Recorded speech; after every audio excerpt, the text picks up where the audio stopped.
Hristoase, Dumnezeule, nădejdea noastră, slavă ție!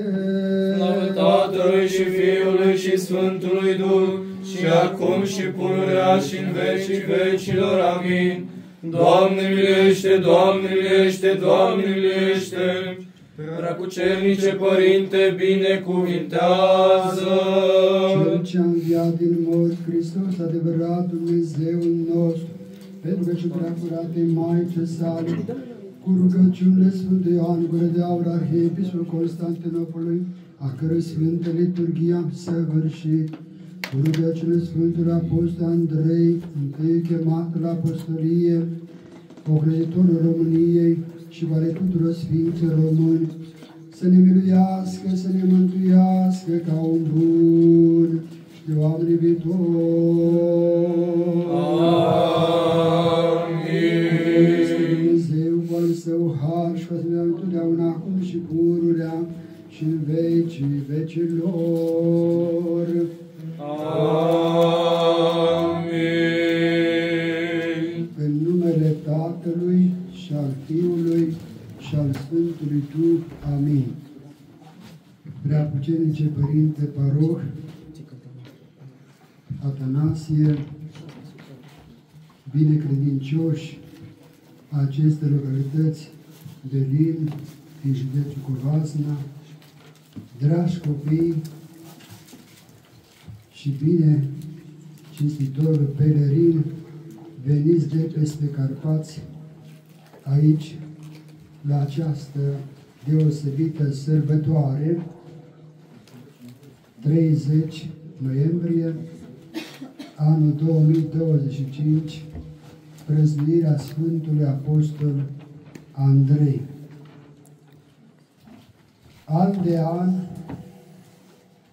așteptăm cu nerăbdare această zi deosebită, începând din decembrie 1990, cu ajutorul Lui Dumnezeu, cu rugăciunile Sfântul Mucenic Sava de la Buzău, cu binecuvântarea Arhiepiscopului nostru Ciprian al Buzăului și Vrancei, împreună cu pelerini, care înseamnă voluntari Fundației Sfântul Sava de la Buzău, care lucrează la multe așezăminte sociale și culturale, la care se adaugă și tinerii noștri, studenți în teologie. Trece mereu Carpații, acești munți înalți, coloana vertebrală a României, pășim cu pioșenie, cu lacrimi de dor și cu multă bucurie în inima țării noastre, România, care este formată din aceste județe: Brașov, Covasna și Harghita, o inimă mare, dar puțin sânge românesc. Și de aceea venim să dărim sânge, care înseamnă dragoste, care înseamnă viață, care înseamnă iubire, față de puțini români de aici, care sunt adevărați eroi,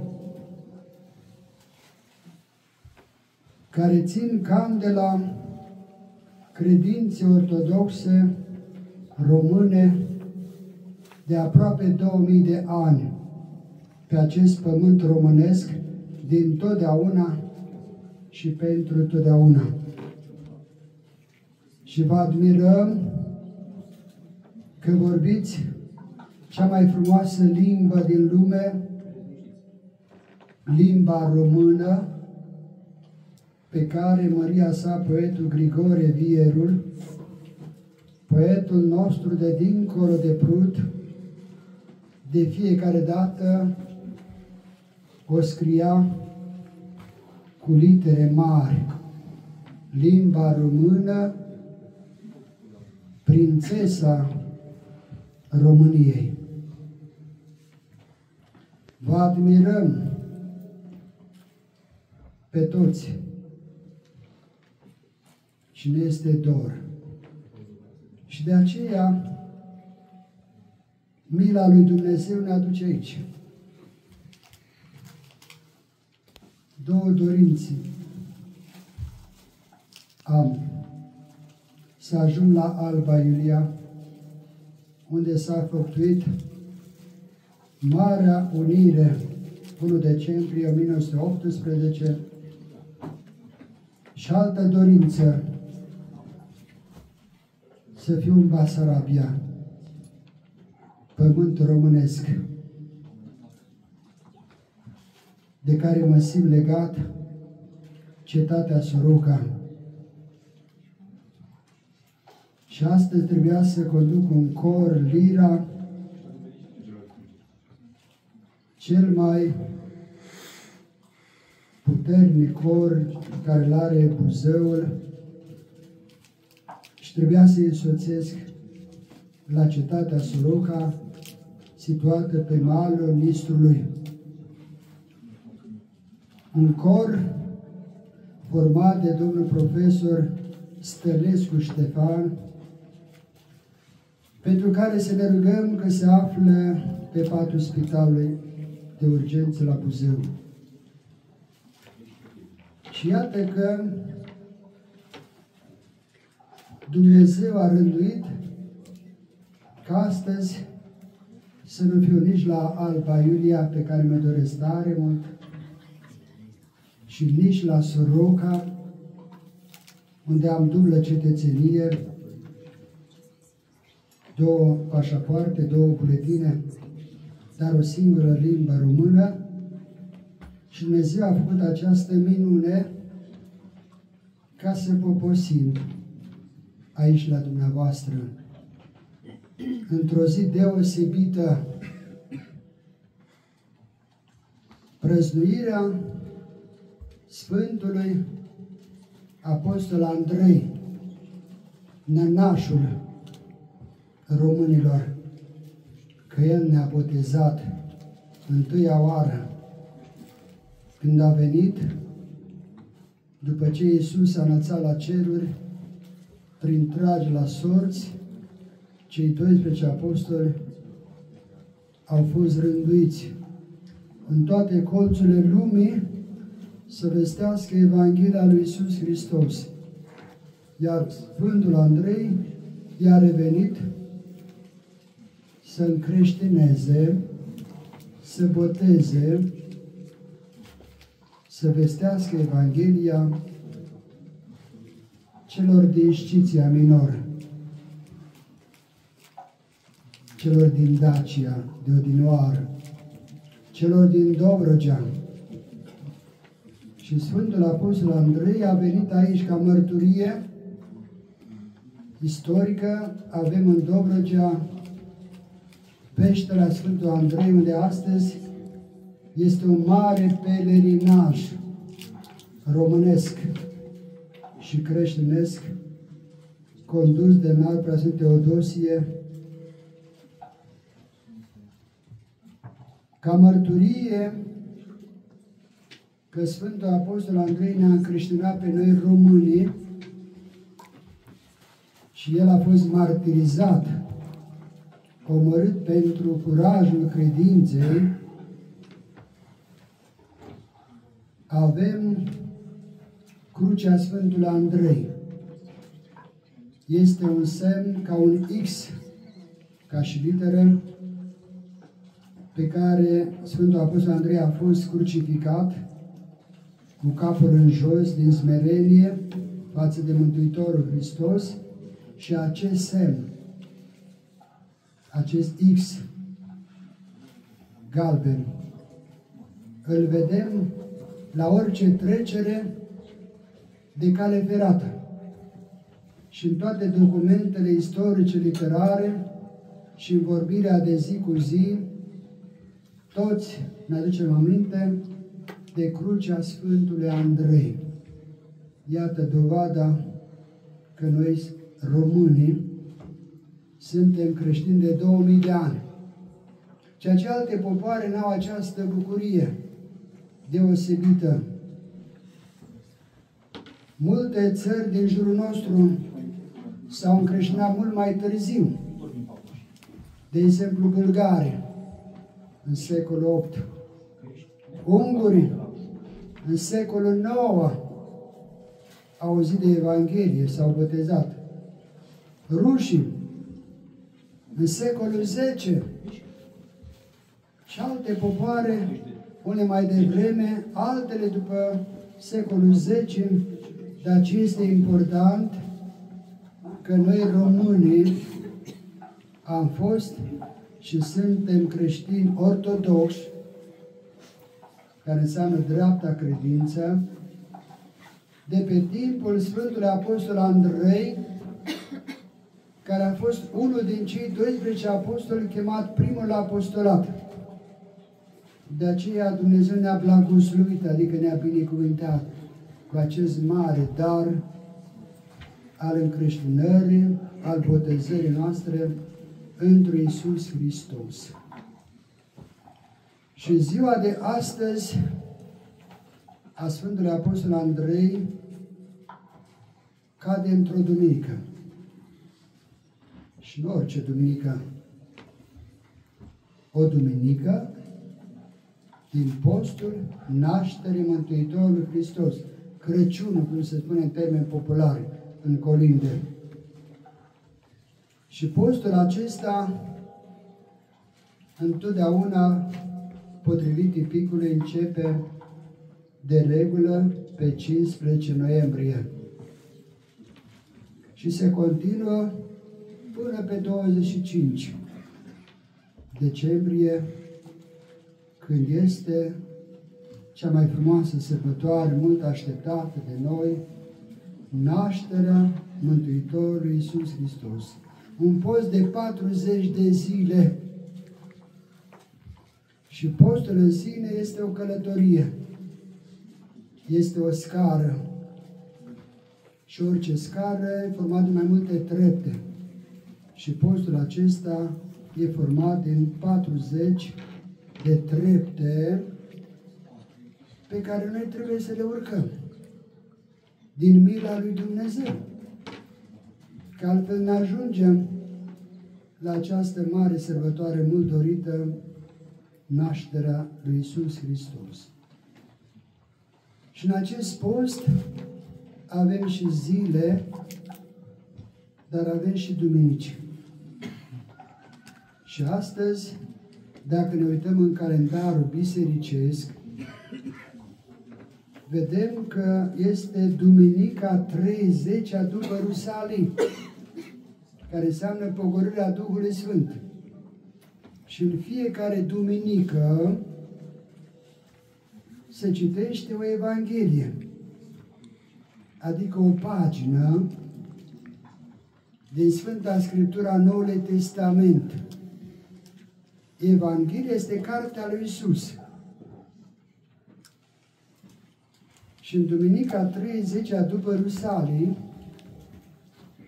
se face referință la Evanghelia după Luca, unde s-a citit un text biblic care ne amintește despre un dregător și despre respectarea poruncilor lui Dumnezeu. Dacă ați fost cu luare aminte, cei care ați venit mai de dimineață, că e bine să fim de la începutul slujbei. Ce este slujba religioasă duminica? Dragii mei, este un năspăț, adică o masă. Și nu orice masă, o masă împărătească, deosebită, pentru oameni deosebiți. Cei care vin la biserică sunt oameni deosebiți, care îl caută pe Hristos. Și orice masă începe mai întâi cu aperitive. Și apoi se continuă felul 1, felul 2 și felul 3, da? De multe ori, și desert, și bună veselie duhovnicească. Și dimineața, dragii mei, începe utrenia sau acatistul. În acest timp, preotul în altar, în mod tainic, pregătește toate ce necesare pentru Sfânta Liturghie, slujbă numită proscomidie, în care preotul cu prescura din grâul cel curat oferit de dumneavoastră, în care credincioși, care faceți parte din Biserica lui Hristos cea vie, aduceți această prescură sau prescuri și un pic de vin, și nu orice vin, ci vinul acela din struguri adevărați, culeși cu mâna, zdrobiți, și acest vin curat se aduce la altar și preotul cu aceste daruri dăruite de dumneavoastră, preotul le pregătește și le pune în sfinte vase. Și apoi începe Sfânta Liturghie, care nu poate fi înlocuit de nicio slujbă. Oricât am ascultat noi acasă, la radio, la televizor, nu este aceea slujbă cu cea din biserică, dragii mei. De multe ori vedem emisiuni culinare, oameni care pregătesc, iau la întrecere, care face mâncarea cea mai bună, ne uităm de multe ori la ei cu atenție, se termină emisiunea și rămânem tare flămânzi. Acesta este învățământul online. A te uita. Nu te satură. La fel și liturghia nu poate fi înlocuită că fac acasă un acatis, că fac acasă un paraclis și gata, am bifat, că am păstrat ziua de duminică. Dragii mei, și de n-am avea preot în sat, ne ducem în satul vecin. Că dacă se întâmplă, Doamne ferește, să fim bolnavi și nu avem în satul în care locuim un medic, cu siguranță că ne ducem în alt sat, ne ducem în alt oraș și de mai grav ne ducem și la capitala României, în București, sau și în alte capitale europene, că mult alergăm pentru sănătatea noastră și mai puțin pentru Hristos. Și la fiecare liturghie, duminica, se citește Evanghelia. Și de aceea noi trebuie să venim mai de dimineață, ca să fim cu luarea minte, să știm ce a cuvântat Iisus prin gura preotului la Sfânta Slujbă. Și astăzi, Evanghelistul Luca ne prezintă o întâlnire deosebită a unui dregător. E un cuvânt vechi din limba română. Și dacă ne uităm în dicționar, vom vedea cuvântul dregător înseamnă un fel de ministru. Cineva într-o slujbă publică națională care servește pe o direcție pe care e pregătit el, e investit populația unei țări. Și cine mai spune Evanghelia de astăzi? Că acest dregător, cu funcție foarte mare, ministerială, în limbaj românesc de astăzi, era și tânăr. Puțin tineri mai vin în vremea noastră în biserică. Și acest tânăr, spune evanghelistul, era foarte bogat, dintr-o familie foarte înstărită. Deci avea bani, avea pământ, avea casă, cu multe etaje, avea mâncare multă, avea de toate și totuși nu avea nimic. Nu-L avea pe Hristos. Era foame de Hristos.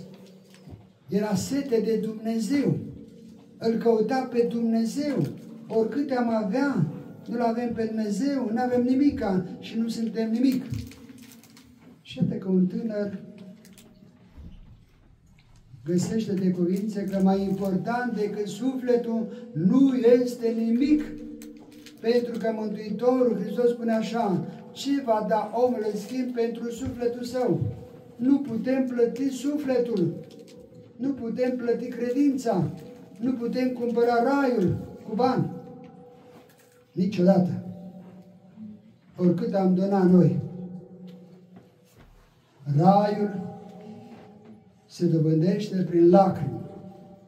Lacrimile e adevărată actitorie a unei fapte bune făcute în numele Dumnezeu și pentru Dumnezeu.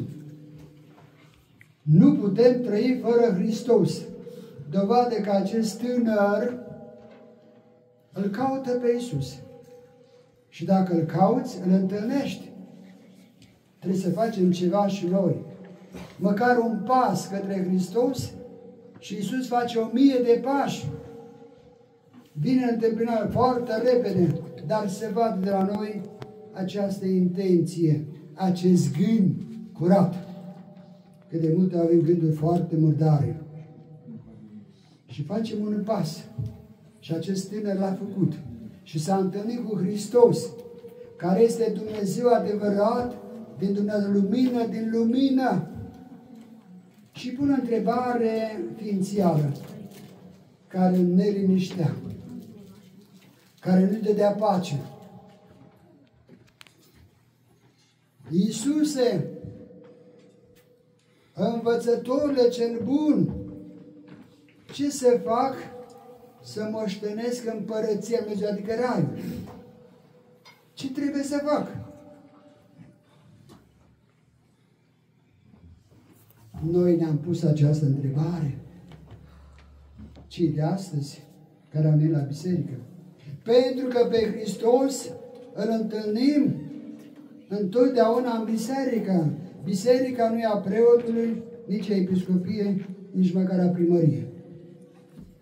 Și biserica e casa lui Dumnezeu, casa lui Iisus, unde ne întâlnim în mod real, fizic. Am pus noi întrebarea aceasta. Iisuse, ce să fac să moștenesc și eu raiul, să ajung în rai? Pentru că viața aici, dragii mei, pe pământ, e scurtă. Unii trăiesc o zi, alții o săptămână, alții câteva luni, alții câțiva ani, alții 30, alții ajung la 70, unii la 80, mai puțin la 90, foarte rar la 100. Hai să mai trăiești peste 100, din mila lui Dumnezeu. Dragii mei, și dacă a trăit 200, și aceea se termină. Viața omului este limitată. Nu e veșnică. Ce mai mare, veșnicia care nu se termină? Sau viața omenească care se termină nu știm în ce zi? Hotărăște doar Dumnezeu plecarea din lumea aceasta. Și tânărul, conștient că într-o zi va pleca. Deși era tânăr, avea viața în față, viitor, dar și el era rațional. Și pune această întrebare: ce să facem în viața veșnică? Și Iisus Hristos ce face? Îi dă răspuns. Și nouă, ori de câte ori avem ceva, să ne așezăm în fața icoanei, că este vie icoana, și să le întrebăm pe Hristos: Iisuse, ce-i face Tu acum în locul meu? Dacă ai fi Tu, cum ai proceda? Dacă Tu ai fi, Iisuse, în locul meu, cum ai vorbi Tu? Dacă Tu, Iisuse, ai fi acum, ce-ai face Tu în clipa de față? Și cum ai lucra Tu? Și ce-ai face Tu? Și ce atitudine avea Tu în familie? la lucru, în societate, oriunde ai merge, să mergem cu Iisus în gândul și inima noastră. Și Iisus îi dă răspuns simplu. Se uită la el.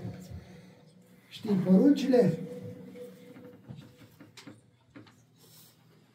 Și Iisus îl ajută. Știi poruncile? Adică știi decalogul. Adică știi cele 10 porunci vitale pe care Dumnezeu le-a dat omenirii întregi, nu doar poporului ales. Ci decalogul este valabil pentru toată lumea, pentru toate popoarele, până în vremea de astăzi. Și Iisus, uitându-se la tânăr, începe să ieșire doar câteva. Atenție, dragii mei! Cu ce poruncă începe? Știi poruncile? Și nu pune pauză, Iisus, și începe mai departe. Să nu fii desfrânat. De ce? Începe cu această poruncă. Pentru că mai mare păcat ca acesta în viața omului, desfrânarea, curvia, nu există, dragii mei. Desfrânarea e cancerul familiei, care distruge familia. Să nu fii desfrânat. Să medităm la acest cuvânt. Desfrânat. Ca unul care a învățat în perioada comunistă, vrând nevrând, și limba rusă. Și limba rusă, la fără înseamnă bez. Și noi românii am căutat multe cuvinte și din alte limbi. Orice limbă e o floare. Și adeseori mergem așa și auzim pe un stup besmetic. Adică un stup de albine. Besmetic. Bes. Înseamnă fără, tradus pe românește. Și maci înseamnă matcă. Regina stupului. Un stup de albine, când nu are regina, el intră în haos, în neliniște, în tulburare, în nebunie. Besmetic, fără regină. Des, frânare. Cuvântul des, fără, și luăm cuvântul românesc, fără frână. Când o persoană nu se poate înfrâna, și fizic, și mental, și în gând, și trăiește acest păcat al desfrânării, mai întâi trăim cu mintea, în gând. De multe ori venim în biserică cu acest gând și ne hrănim din desfrânare. În loc să ne uităm la icoane, ne uităm la unul la altul. Mai bine stăm acasă, că mare păcat este desfrânarea. A strica casa unui om, a te hrăni cu acest păcat al desfrânării. Și cum e desfrânarea? Concubinajul. Mulți tineri astăzi nu-și mai fac familia cum se făcea după legea lui Dumnezeu. Să ne păstrăm fecioria, virginitatea, până la cununia religioasă.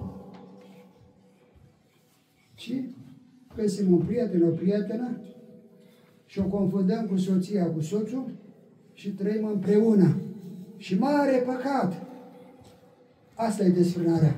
Și desfrânarea totdeauna ce face? Mai devreme sau mai târziu aduce neînțelegeri, aduce tulburare, aduce divorț, aduce copii cu probleme. De aceea, Iisus, intenționat, îi spune tânăr, nu fi desfrânat. Stop! Să oprim acest păcat al desfrânării, care distruge și țara. Și într-o vreme, România nu va mai fi Românie, pentru că vor veni alte populații peste neamul nostru, că n-a știut să ținem cu tărie la cei mai sfânti, familia care se face odată pentru totdeauna. Familia nu e o încercare, o perioadă și după aceea o schimb sau îl schimb. Doamne ferește! Familia odată pentru totdeauna, ca dovadă că punem la cununie mâna pe Evanghelie, pe cruce. Și familia nu se desface nici cu notarul și nici cu tribunalul, familia merge până la sfârșit. Apoi ce spune Iisus? O altă poruncă, foarte importantă. Să nu ucizi. Îi spune tu la acela, să nu ucizi. A luat viața cuiva, sau tu, prin sinucidere. A omorât pe cineva. Păcat mare este. A nu ucide avortul, care noi le facem, spunând că face toată lumea, ca și la modă acum. Doamne ferește! Avortul nu înseamnă să stai în ghine. Ai mare păcat ca și avortul, ca și despre nu există. Să iei viața unui copil. Ce înseamnă o grădină fără flori? Nu există grădină. Ce înseamnă o biserică fără flori? Fără copii nu este biserică. Copiii e viața lui Dumnezeu pe pământ. Și de aceea Iisus îi spune să nu ucizi. Și apoi spune mai departe, să nu furi. Care mai de care? Noi de mici copii, ați văzut de la școală, cine învață școală? Cățeluși cu părul cresc, fură rața din cotez. Doamne ferește! Câte poezie avem noi, de-a lui Eminescu, de-a Grigore Vier. Poezii tare, frumoase. Și în loc să le punem pe acelea, îi învățăm pe copii de mici cu furtul. Doamne ferește! Elevii copiază. Păi asta este online. Acum, copiezi după internet și te duci și cu licența, te trezești că ești licențiat, dar n-ai făcut facultatea, s-au făcut pe bucățele, furăm, dragii mei. Și unii și alții, de aceea Iisus amintește asta, să nu furi. Și apoi să nu minți. I-aș vrea doar câteva porunci, din cele 10, dragii mei. Și apoi Iisus vrea mai departe să spune și la alte porunci. 10 la număr, dar intervine tânărul și spune așa, Iisuse, toate acestea le-am păzit din copilărie. Ce dovedește? Că părinții i-au învățat pe copii de mici. Avem copii, avem nepoți. Noi îi învățăm pe copiii noștri?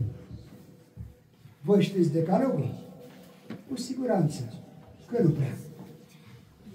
Dacă noi ca părinți, ca părinți nu știm poruncile lui Dumnezeu și dacă noi ca părinți nu luăm Biblia ca Dumnezeu să învățăm pe copii porunci de mici, cum vor învăța ei și când vor învăța ei? Mă bucur tare mult că la această parohie, uite, Părintele Parohă, i-a pus pe copii să zică toți Tatăl nostru și v-a pus pe toți să ziceți crezul și să știm toți poruncile lui Dumnezeu. Și dacă le știm, le respectăm. Păi dacă eu nu știu semn de circulație, cu siguranță că voi încălca reguli de circulație. De aceea se dă examen înainte de a lua permisul. Regulile sunt foarte importante. Că dacă nu respecti reguli de circulație, avem accidente mortale de cele mai multe ori. La fel se întâmplă și în sens religios. Că trebuie să cunoaștem și să respectăm poruncile lui Dumnezeu. Și acestea a zis, Doamne, din tinerețe, din copilărie, ce copilărie frumoasă a avut el, să crește în credință cu Dumnezeu. Și Iisus l-a admirat pe acest tânăr.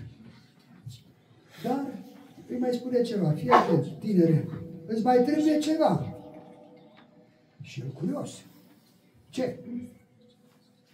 Vinde toate averile tale, vă spuneam la început că era foarte bogat, înstărit. Vinde-le pe toate și ce se face? Nu le pui la bancă, în conturi, sau le pui la săltea, bani cash, Doamne ferește, ci Iisus îi spune, le dai săracilor. care nu are casă, le cumperi casă, care îmbrăcăminte, care are hrană, ajută-i pe toți săraci. Noi suntem o țară bogată, cu oameni foarte săraci în România la ora actuală. Și când a auzit acest tânăr dregător, ministru, acest răspuns, vinde totul și apoi să mă urmezi mie după ce dai la sărași tot ce ai tu, ce face tânărul? Face stânga împrejur. Pleacă. Îngândurat și trist. De ce? Era foarte legat de bogăție. Mergea la casă de rugăciune, la templu, la Ierusalim, dar gândul lui era la avere. Să nu intre cineva pe moșia lui, să nu intre peste averea lui, să nu scadă ceva din ceea ce are el. Tot gândul și gândurile noastre, de multe ori venim la biserică, dar ne gândim în altă parte. De aceea preotul prin slujbă, acum toată grija cea lumească să o lepădăm, să ne lăsăm de aceste griji pământești care ne leagă, de aceste preocupări pământești. Și Iisus îi cunoștea inima și Iisus îl vrea liber, să nu mai fie dependent de anumite lucruri în viața aceasta, ci noi dacă vrem să fim liberi, suntem liberi când nu suntem legați de patim, de păcate, de vicii, de deprindere urâte. Vinde tot, urmează mie. Iată, dragii mei, Biserica ne oferă astăzi un model de a urma pe Hristos. În persoana Sfântului Andrei și toți Sfinții, indiferent cum îi cheamă, au fost chemați și noi suntem chemați. La fiecare liturghie ne strigă pe nume Hristos, ne cheamă la El și ne spune ce să facem. Dăm inima ta și eu voi locui în sufletul tău. Deschide ușa inimii tale și eu voi cina. Ce înseamnă cina? Masa de seară. Și eu îți voi da totul. Nu te costă nimica. Primește-mă pe mine, care am totul. De aceea, dragii mei, slujba de astăzi, în cinsta Sfântului Andrei, ne îndeamnă pe toți să ne punem rânduială în sufletul nostru. Să fim cu luarea aminte și să nu glumim cu viața și nici cu familia și nici cu mântuirea. Evanghelia de astăzi se adresează către toți oamenii, indiferent de vârstă. Lăsați copiii să la mine ca lor împărăție. Tineri zic, scoală-te! Mamă, nu mai plânge!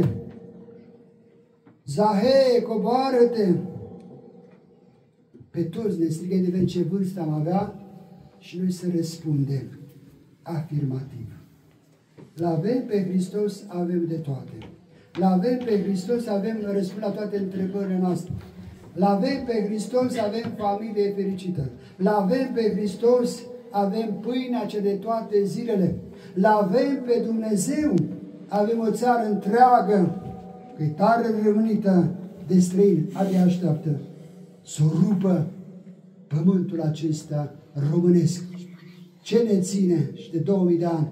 Credința ortodoxă, liturghia, postul și rugăciunea, dragii mei, sunt foarte importante. Ce ne ține? Limba română, să nu ne fie rușine să o vorbim oriunde am fi în lume, că limba română este regina țării noastre.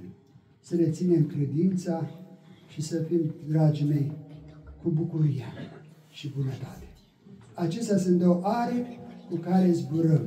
De aceea îi dau slavă lui Dumnezeu, pentru că ne-am regit și anul acesta să fim aici la dumneavoastră, în județul Covasna, la această parohie ortodoxă de la Belit, cu puține familii ortodoxe, și mă bucur că Părintele îi are la inimă pe toți, și de alte credințe, și de alte etnii, că aceasta e măreția ortodoxiei românești. Să fim în pace cu toții, să trăim în bucurie cu toții și împreună să avem aceste lucruri ale credinței, ale unirii noastre cu Dumnezeu. Amin.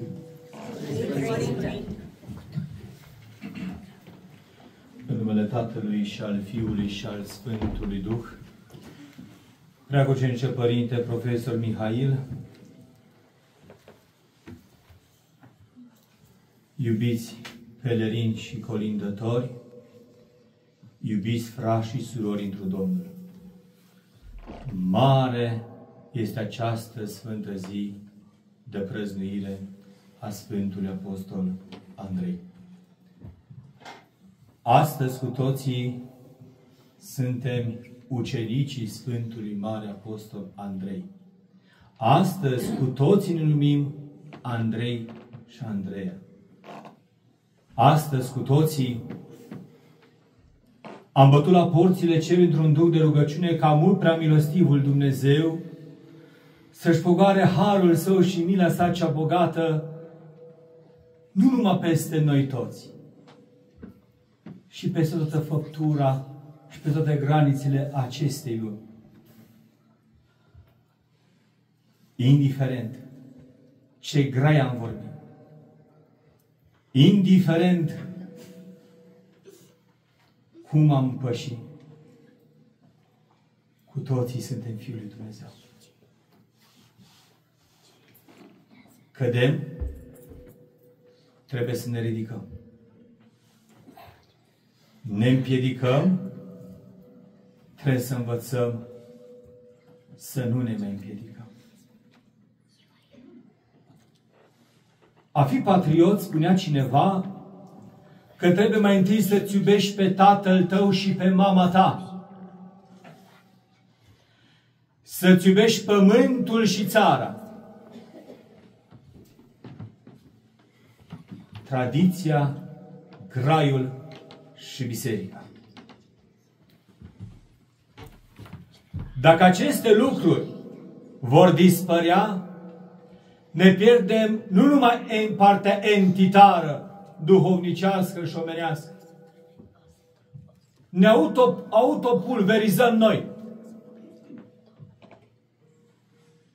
A fi omul lucru mare, a fi Domnul o întâmplare, într-o cântare duhovnicească. Ce de costă, frate și soră, a ierta, a fi mai bun, a fi mai îngăduitor, a iubi, a-ți iubi aproapele.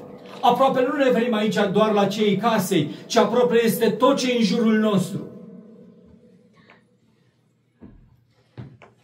Astăzi cu toții am bătut la porțile cerului și ați auzit felurite cereri, diferite rugăciuni, ca mult prea milostivul să milostivească și să se milostivească peste noi toți.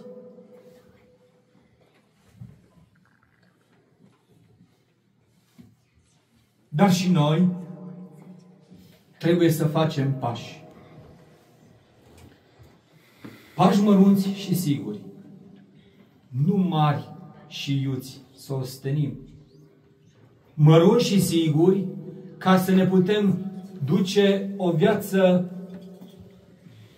de zi cu zi, să fim așa, a la lung, într-un maraton lung, să rezistăm și să nu ostenim mai mult decât putem duce, dar să totuși să mângâiem. A fi mai buni, mai îngăduitori și mai răbdători nu costă bani. Trebuie doar să vrei, să înțelegi. Iubirea este să simți, să te simți fericit. E un sentiment aparte. Cine zice că prin iubire trebuie să se sufere, e o mare minciună. Nu e un adevăr. Ce iubire, iubiții mei! Ați văzut că Hristos ce-a făcut pentru iubire? Pentru iubirea față de zidire de noi toți. S-a jertfit pe El însuși ca să dobândim veșnicia. Ce este oare veșnicia? Veșnicia în ceea ce trebuie să simțim, în ceea ce trăim, dar și unde vrem să ajungem în împărăția cerurilor. Căci Dumnezeu ne dăruiește veșnicia, nu că o merităm, nu că am fi noi vrednici, ci din iubire ne-o dăruiește. Și ne avem de făcut pași, așa cum zicea și Părintele, și cât de frumos ne-a spus, astăzi ne-a dăruit un roman de împlinire și de aducere de plinire a ceea ce înseamnă viața omului. Așa cum în Sfintele Evanghelii citite de astăzi, în cadrul Sfintei Dumnezeiești Liturghii, s-a vorbit despre decalog. Dar astăzi am fost cu toții chemați la apostolat.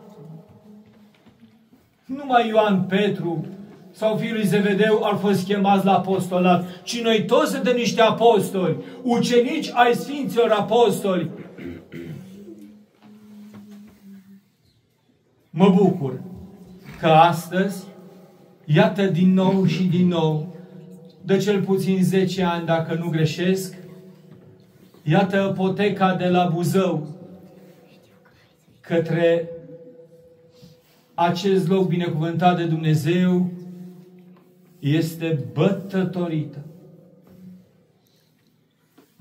Este umblată și este cercetată din grija lui Dumnezeu, pusă pe umerii Părintelui Mihail, această îndatorire nu tocmai ușoară. Știm cu toții că și Părintele Mihail are un Andrei în sânul familiei și de zeci de ani, de ziua Feciorului Domniei sale și a Sfinției sale, niciodată n-a stat acasă și a trecut munții către noi,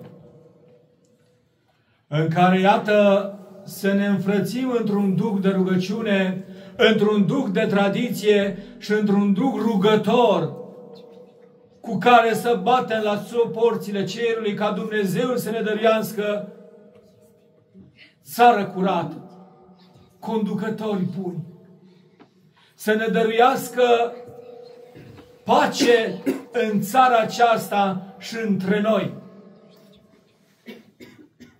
Degeaba ținem noi așa zisele rânduieli dacă nu știm să iertăm și să menținem pace. Sunt războaie peste războaie, în care pruncii nu-și mai pot îmbrățișa părinții, iar părinții nici măcar pruncii. E greu. Când știi că se apropie ziua de Sfântul Nicolae cu daruri și nu vine. Când se naște Hristos, iată peste câteva zile și parcă Moș Crăciun întârzie. Și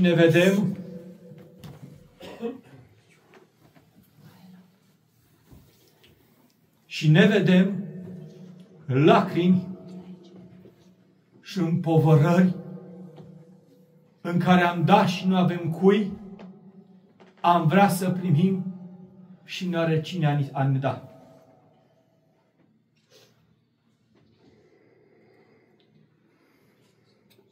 Au fost bisericile închise și tânjeam după Sfintele Liturghii și îi promiteam lui Dumnezeu că le vom umple. Și Dumnezeu le-a deschis.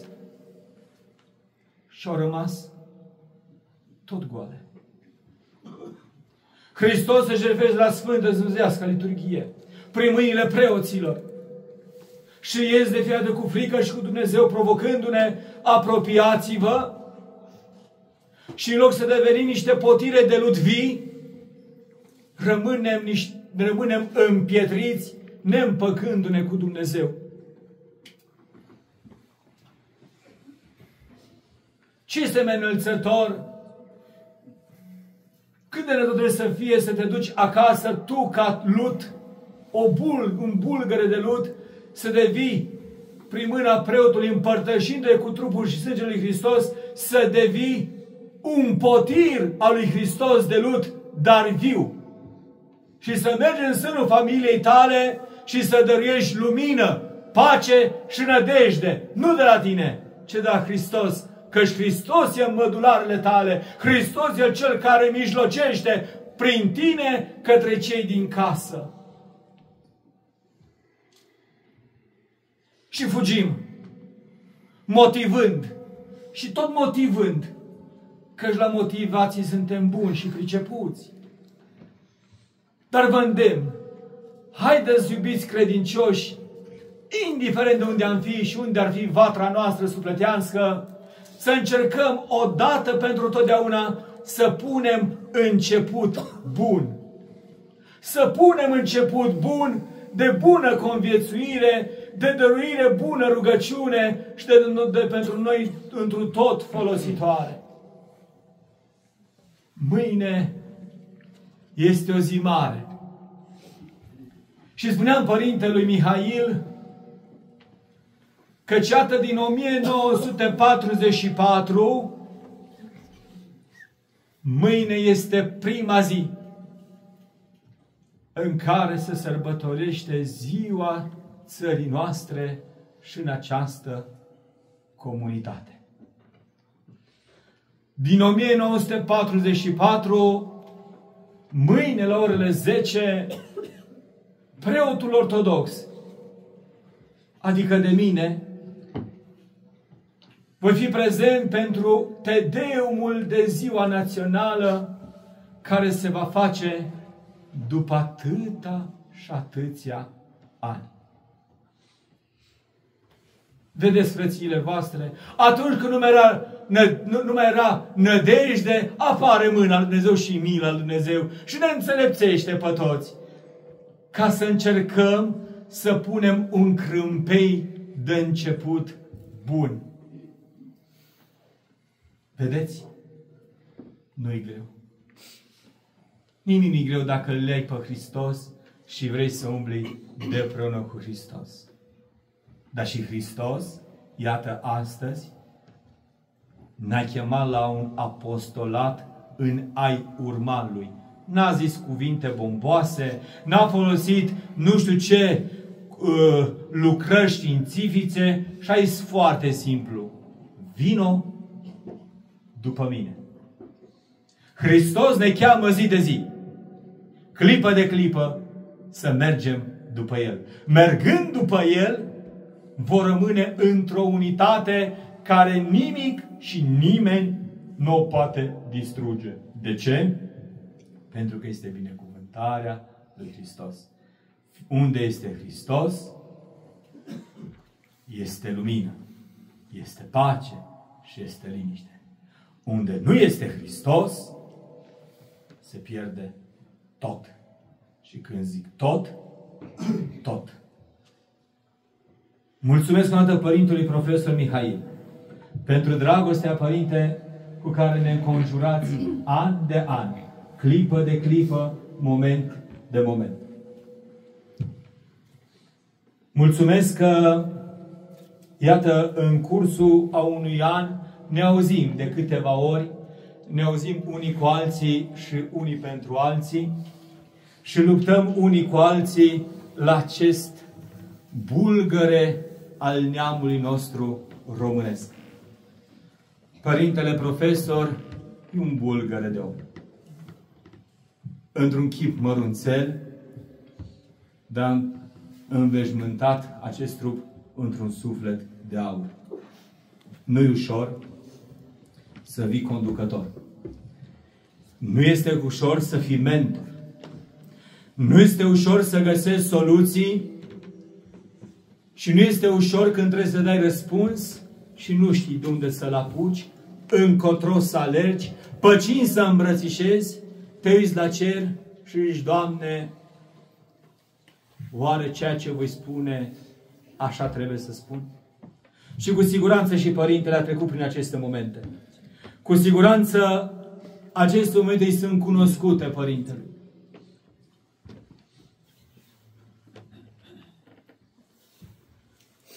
Dar moment de moment, mă rog, în brumea mea de rugăciune, ca Dumnezeu să nu uite aceste cărări din aceste locuri ale acestei țări și să trimită mângâiere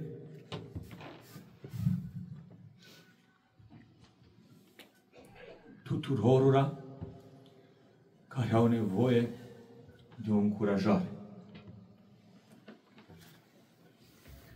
Nu este ușor să ieși la Sfânta Liturghie și să zici pace tuturor și de multe ori să n-ai nici pe nimeni la strană. Dumnezeu ne-a trimis și ne trimite suflete frumoase. Nu vreau să mă plâng și nu vreau să mă laud. 3 ani și jumătate am cântat și am slujit Sfânta Liturghie singur. Eu am centrat, eu am dat cu capul. Eu am zis sectenia, eu mi-am dat răspunsul, eu am zis ecfonisul, tot eu am spus antifona. Dar am rugat pe Dumnezeu să nu uite acest loc. Și iată, anul trecut, după 250 de ani, această bisericuță care a suferit multe lucruri, multe vicisitudini ale istoriei și-au pus cuvântul, a fost singurul edificiu din subcuprinsul Patriarhiei Române care până anul trecut n-a primit sfințire. Și anul trecut, pe 13 octombrie, din grija Preasfințitului Părintele nostru Andrei, episcop al Covaznei și Arghitei, venim în mijlocul nostru cu un sobor de preoți și diaconi, o rânduit și s-o rânduit a sfințirea acestei sfinte bisericuțe. Așa cum în bisericuța copiilor. Anul trecut s-a îmbrăcat în veșmânt sfințitor. De a lucrat necontenit. Iar marți am primit un mesaj frumos. S-a născut al 44-lea copil din non-șansă, dintr-o lacrimă și un dor. A 44-a voce în care medical nu mai existau șanse, iată s-a născut. Unde la om nu-i cu putință, la Dumnezeu toate sunt cu îngăduință și cu putință. Nădăjduiți, luptați, sperați, încununați de rugăciune.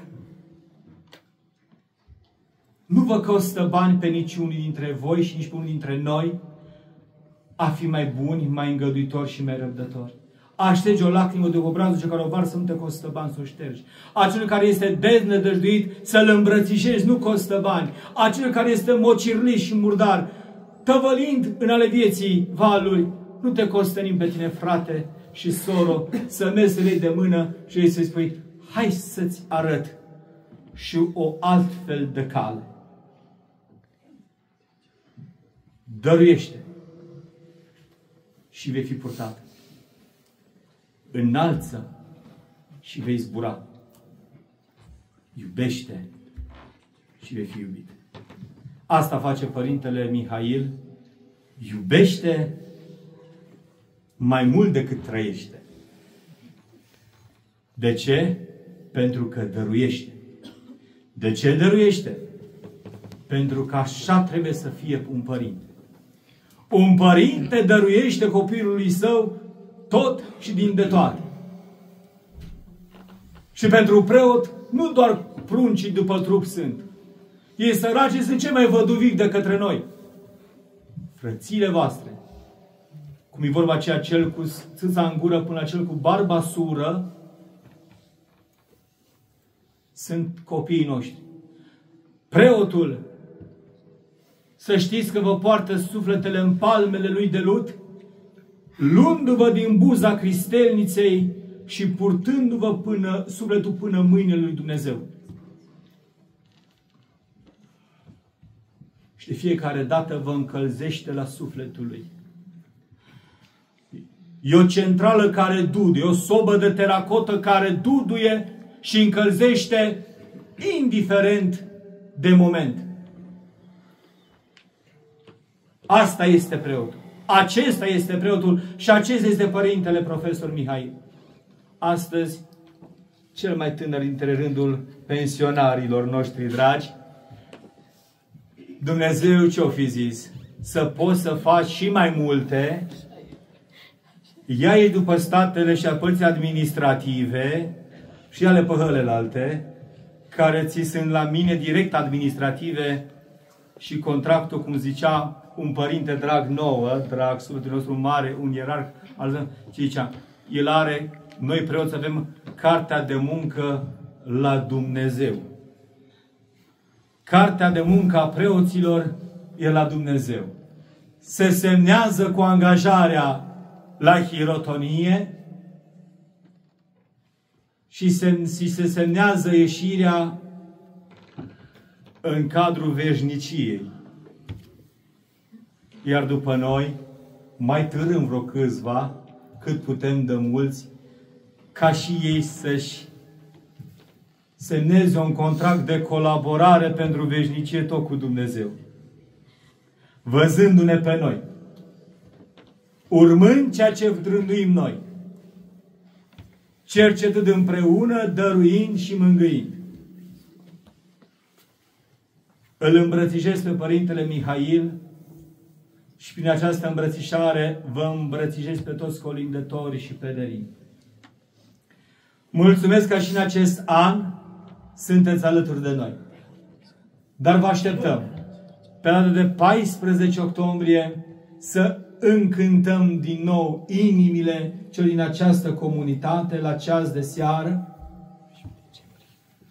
Pe 14 decembrie să-i rânduim și să le rânduim o brumă de colinde românești din tolba tradiției noastre strămoșești și să le dăruim cel mai frumos cadou, un grai, un gând și un cântec sub chipul colindului.